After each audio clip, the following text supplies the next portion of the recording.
Ahead on Black News tonight, dozens dead and rescue efforts continue as communities in the Northeast are still picking up the pieces after the deadly remnants of Hurricane Ida wreaked havoc in the entire region. Then, a surprise move by the Supreme Court choosing to uphold Texas's new abortion law, many fearing that banning abortions after 6 weeks is an encroachment on women's rights. We'll take a look at not only what this law means for Texas, but what it means for the country. Plus, it's back to school season, and for many students and parents during the pandemic, that means new anxieties about returning to the classroom. Author C.J. Farley tackles these feelings and more in his debut young adult novel, 0 O'Clock. He'll stop by to tell us all about it. And Drake releases his album, Certified Lover Boy, and it has fans going back and forth on social media. Naima Cochran and Van Lathan join me to discuss all the talk around the new album and much, much more.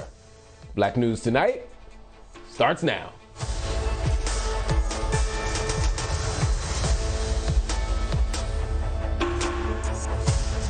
Good evening and thank you for joining me on Black News Tonight. I'm Marc Lamont Hill. Tonight, crews are assessing the damage. Communities continue to clean up and mourn after the powerful remnants of Hurricane Ida ripped through the Northeast, killing more than 45 people in the region. More deaths continue to be tallied in the hardest hit areas, New York and New Jersey, while crews are working the grounds where flooding and tornadoes damaged several homes in Pennsylvania, Connecticut, and Maryland. In New York, authorities report many people died after their basement apartments were flooded, which caused Mayor Bill de Blasio to announce that in the future, New York City officials will go door to door in neighborhoods with basement apartments in order to evacuate residents when flash floods are forecasted. This is the biggest wake-up call we could possibly get. We're going to have to do a lot of things differently and quickly. The devastation of Ida has many lacking electricity, fuel, and clean water in Louisiana, days after the hurricane touched down. Utility officials report that power won't be fully restored to New Orleans until about middle of next week. Entergy, that's a power company servicing the city, reports that more than 14,000 damaged or destroyed power lines exist, as well as more than 2,200 damaged or destroyed transformers, and that there are more than 150 destroyed transmission structures. On the heels of the most devastating storm to hit New Orleans area since Hurricane Katrina more than 16 years ago, FEMA announces it's ending a practice that disqualified many Black Americans from federal disaster aid. The Federal Emergency Management Agency, FEMA, says it will no longer require people living on inherited land without a will to claim home ownership when claiming federal disaster relief. The Washington Post reports reviewing 9.5 million aid applications submitted since 2010, and they found that in predominantly Black counties throughout the United States, FEMA denied assistance due to title issues at twice the rate as the national average. The revamped policy will face its first true test as residents devastated by Hurricane Ida and the aftermath apply for disaster aid. The case against disgraced singer-songwriter R. Kelly continued today. A woman told the jury of the sex trafficking racketeering trial that she reached a $200,000 settlement with R. Kelly after she accused him of giving her herpes without letting her know that he had the STD during their 2001 unprotected sexual encounter. This is the second time this week jurors heard the R&B singer gave a sex partner herpes. R. Kelly has pleaded not guilty to the 9-count indictment. There will be a break in the trial until Thursday. As unemployment claims fall to a new low amid the pandemic, another blow is also coming. Federal unemployment benefits, they're set to end on Labor Day. This will affect about 7.5 million people. The funding is coming to an end as the country sees a rise in COVID-19 cases due to the Delta variant. Experts fear that the cut in funding will not only cause an increase in job seekers, but a decrease in consumer spending. Officials are projecting an $8 billion loss in consumption within the next few months. And speaking of COVID, Connolly Independent School District in Texas is closing all of its schools. This after 2 middle school teachers died from COVID-19 related complications. The district says it's closing the schools because of the rise in cases and absences of teachers and students.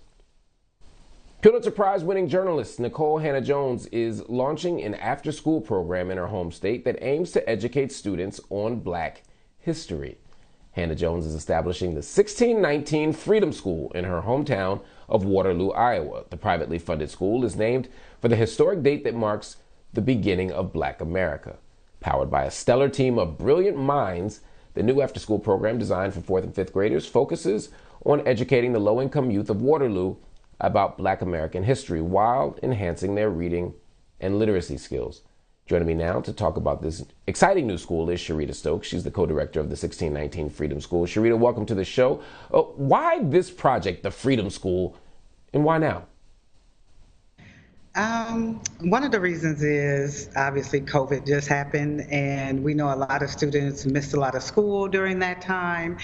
And Nikole and I have been Nikole has been trying to figure out something to do in her hometown to kind of just help out. Now is just the time. Just seemed like the right time to do this. We talked about it for a year and a half with all the ladies that you saw on the pictures, and we decided it is time to help close the achievement gap in her own hometown. Give me a sense of the students that this school will be serving primarily. Who are they? They'll be my babies. I teach in the Waterloo Community School District. This is actually my 20th year.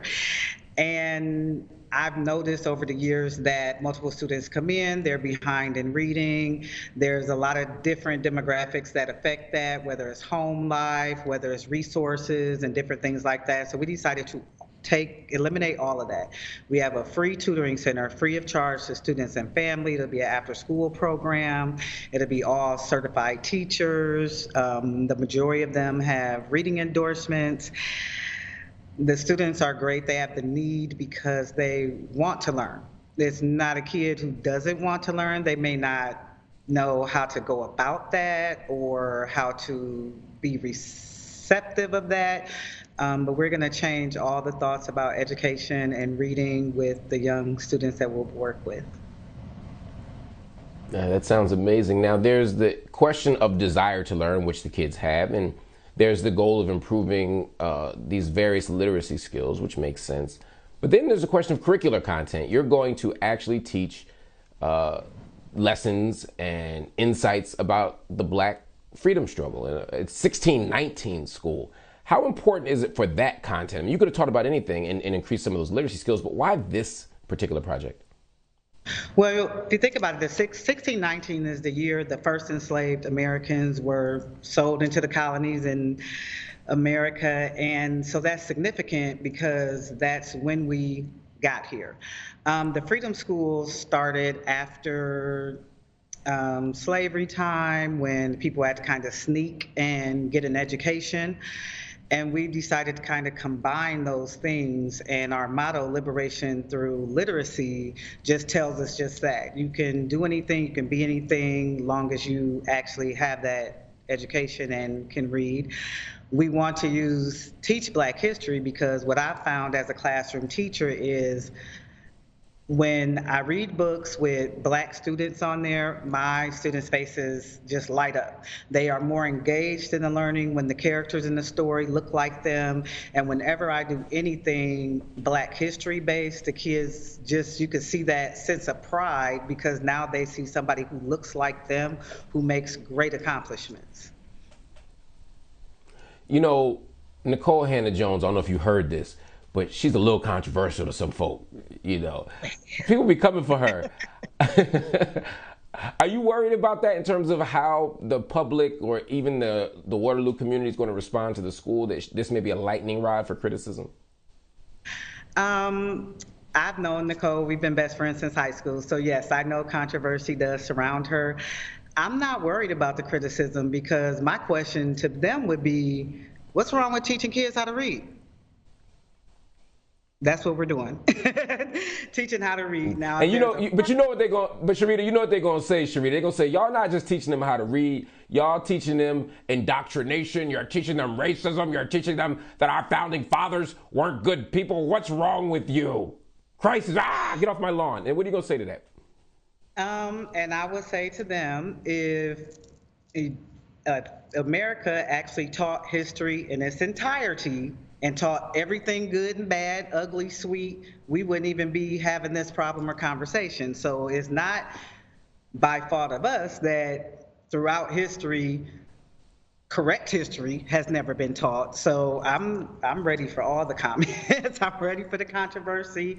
But at the end of the day, we want kids to learn how to read, and that's the bottom line. I mean, every reading curriculum across the world chooses the books that they want to use for their curriculum, whether it's there's so many different types. So this is no different. We chose our books for our curriculum just like any other teaching component is not. I like that, Sharita. Sharita said, I am prepared for all of the criticism. That's black people professional talk for I want all the smoke. I'm here with you. We riding with you, sister. So best of luck to you, best of luck to Nikole, and best of luck to the school. Okay, thank you. All right. All right, everybody, join the conversation. We want to hear from you too. Head over to our BNC Instagram and Twitter pages. Let us know how you feel. Also, visit the website, it's bnc.tv, and subscribe to our YouTube page. You can check out clips from the show.